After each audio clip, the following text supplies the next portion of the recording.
Assalamualaikum warahmatullahi wabarakatuh. Perkenalkan, nama saya Nurul Hidayati, Prodi Ilmu Al-Quran dan Tafsir, Fakultas Usuluddin dan Dakwah di Universitas Islam Negeri Madura.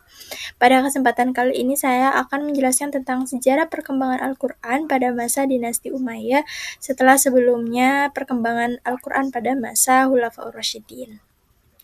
Slide pertama, genealogi dan kontribusi dinasti Umayyah. Jadi dinasti Umayyah ini berdiri setelah peristiwa Tahkim, di mana pendirinya adalah Muawiyah bin Abi Sufyan yang masih satu keturunan dengan Rasulullah dari Bani Hashim.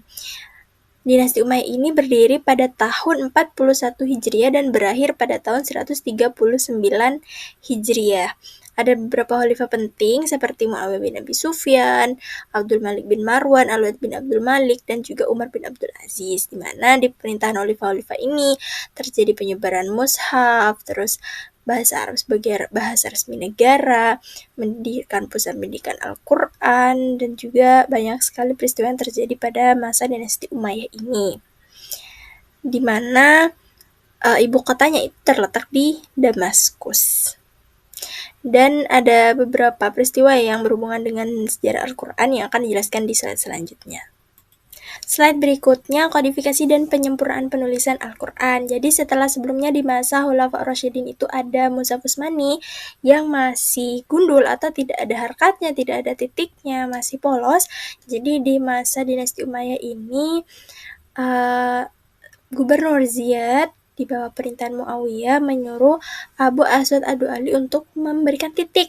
Jadi beliau adalah pelopor pemberian tanda harkat ya, titik tadi sebagai harkat fathah, kasrah, dhammah, dan juga tanwin. Dan itu ada di slide setelahnya untuk seperti apa sih bentuknya. Kemudian dilanjutkan oleh murid-muridnya Abu Aswad seperti Yahya bin Ya'mar dan Nasr bin Asim Al-Laisi, di mana dia membedakan nuktoh ya, titik pada huruf-huruf yang sama bentuknya. Kemudian disempurnakan lagi oleh Al-Khalil bin Ahmad Al-Farhidi, di mana harkatnya berbentuk panjang-panjang ya, seperti yang kita tahu seperti sekarang. Jadi di masa ini banyak perubahan-perubahan atau penambahan-penambahan yang memudahkan orang-orang non-Arab untuk membaca Al-Quran dengan benar. Slide berikutnya adalah tentang manuskrip dan perkembangan qiraat. Jadi beberapa manuskrip ya yang ditulis dengan khat Hijazi dan Kufi yang ada di sekarang itu ada di Museum Yaman.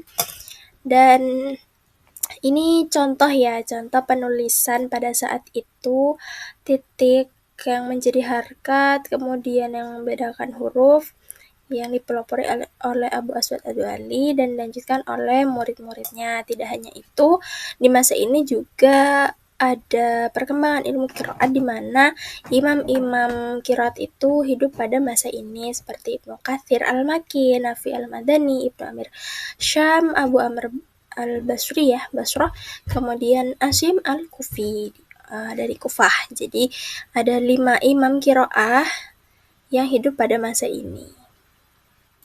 Terima kasih saya sampaikan, kurang lebihnya mohon maaf. Wassalamualaikum warahmatullahi wabarakatuh.